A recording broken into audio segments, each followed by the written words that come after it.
Dana desa yang sekian persen diperuntukkan untuk pangan masyarakat yang berpotensi stunting itu oleh kepala desa. Kalau di kampung saya namanya wali nagari, belum digunakan sebagaimana mestinya, Pak, karena belum mendapat arahan dari kepala daerah yang bersangkutan.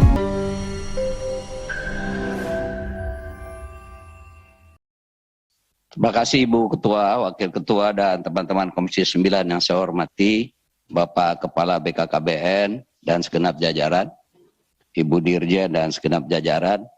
Ibu Ketua, saya tadi disebut fraksi Partai Golkar, tapi kemarin katanya di ruangan ini nggak boleh sebut fraksi lagi, Bu. Katanya fraksi Komisi 9 semua katanya. Fraksi Komisi 9 ya, ralat ya, fraksi Komisi 9. Baik, Pak. Baik, terima kasih. Pak Kepala dan Ibu Dirjen yang saya hormati, kami baru saja dari daerah, Pak, melakukan sosialisasi dan ngecek sekaligus, ketemu dengan camat, ketemu dengan kepala dinas, PMD, kependudukan dan keluarga berencana. Jadi koordinasi Bapak tingkat pusat sudah berjalan baik. Tapi arahan dari pusat ke daerahnya belum nyampe, Pak. Saya kira ini perlu pendekatan yang lebih intens kepada Menteri Dalam Negeri agar kepala-kepala daerah itu segera menyampaikan berbagai arahan dari pusat itu ke tingkat kecamatan dan desa. Karena apa yang kita sampaikan di desa itu waktu kita sosialisasi mereka belum tahu malah. Umpamanya, Pak, dana PMD, dana desa yang sekian persen diperuntukkan untuk pangan masyarakat yang berpotensi stunting itu oleh kepala desa. Kalau di kampung saya namanya wali nagari, belum digunakan sebagaimana mestinya, Pak, karena belum mendapat arahan dari kepala daerah yang bersangkutan. Ini kondisi lapangan yang kami informasikan kepada Bapak. Yang kedua, saya kira perlu panduan sosialisasi, Pak, yang dibuat bersama oleh BKKBN dengan Kementerian Kesehatan, sehingga sosialisasi yang dilakukan oleh pejabat di daerah maupun yang dilakukan oleh kami itu agak komprehensif. Karena banyak juga, mohon maaf, ada petugas-petugas BKKBN yang bersama kami waktu sosialisasi nggak komprehensif menyampaikan masalah yang dihadapi dalam mengatasi stunting ini dan dalam rangka menurunkan angka stunting. Jadi menurut kami perlu semacam buklet tentang apa saja yang harus disampaikan waktu sosialisasi itu, sehingga masyarakat yang diajak berkomunikasi paham secara lengkap apa langkah-langkah yang dilakukan oleh masyarakat dan apa langkah-langkah yang dilakukan oleh pemerintahan terbawah yang tahu kondisi masyarakat di daerahnya. Dan juga penggunaan bahasa saya kira harus disederhanakan, Pak. Soal intervensi disebut di kampung saya nggak ngerti tuh apaan tuh intervensi.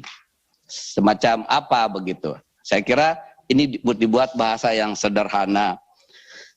Pentahelik, kalau kita sih paham, tapi di bawah apaan tuh pentahelik. Nah ini saya kira bahasa-bahasa yang kita paham, tapi di bawah perlu dibuat sesederhana mungkin. Kemudian tadi Bapak menyebut ada beberapa daerah sasaran yang penting mendapatkan perhatian karena jumlah penduduknya yang potensial potensial stunting maupun daerahnya yang stuntingnya tinggi. Saya kira pembelahan begini cukup di kita saja, Pak. Tapi target di setiap daerah menurut saya sama saja. Umpamanya tadi Bapak menyebut targetnya itu Bapak menyebut 3,4%. Yang berbeda angkanya dengan Ibu Dirjen menyebutnya 3,5%. Nah ini Ibu duduk sama Bapak duduk dekat-dekatan, angkanya beda 0,01%. Saya kira ini kalau kita sampaikan di bawah, kok beda lagi Kementerian Kesehatan dengan BKKBN. Angka 0,0 itu menurut saya penting diselesaikan. Jadi target di setiap daerah kalau boleh jangan diklasifikasi, Pak. Ini yang mesti mencapai 3% penurunannya per tahun, ini yang boleh santai-santai. Menurut saya jangan begitu. Saya sarankan targetnya sama saja setiap daerah untuk mencapai target yang maksimal tadi. Minimal, katakanlah target minimalnya 3 3,4% setiap daerah, kabupaten, dan kota. Kemudian ini soal anggaran ini sesuatu yang amat sangat serius yang disebut oleh Ibu Ketua tadi. Penganggaran di APBD, Pak, yang pertama persoalan yang Bapak sampaikan tadi, ini muncul program ini di tengah tahun atau setelah anggaran ditetapkan. Sementara daerah berpikir, ini kan program pusat, datangnya baru ini, kok dibebankan ke daerah, mestinya anggarannya dari pusat dong. Nah itu juga jadi pikiran, Pak. Bukan hanya di tingkat kepala daerah, tapi juga di tingkat kawan-kawan daerah, Pak. Kawan-kawan kami di daerah.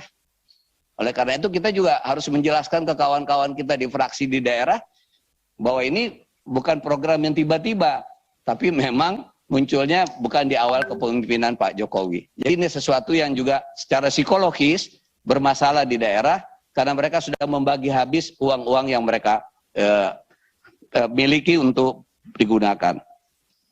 Nah yang berikut, Pak, dana untuk tim pendamping keluarga. Nah ini selalu jadi pertanyaan dikala kami sosialisasi. Ini kami yang bertiga, tim pendamping keluarga, bidan, kader, dan ibu PKK ini dapat apa, berapa. Nah itu juga jadi pertanyaan. Saya kira ini juga menjadi prasyarat kunci kerja keras dari ibu-ibu yang ada di daerah. Saya kira ini perlu mendapatkan perhatian kita. Yang berikut adalah, ini karena baru kemarin kami terima, Pak, jadi saya sampaikan saja di forum ini, soal PLKB non-ASN, Pak. Ini mohon mendapat perhatian karena baru kemarin saja kami terima rame-rame di sini. Saya kira mendapat perhatian. Juga Ibu Dirjen sekalian saya sampaikan, Bu, kemarin juga kami menerima PPNI yang mempersoalkan perawat yang sekian banyak, sampai sekarang statusnya tidak jelas.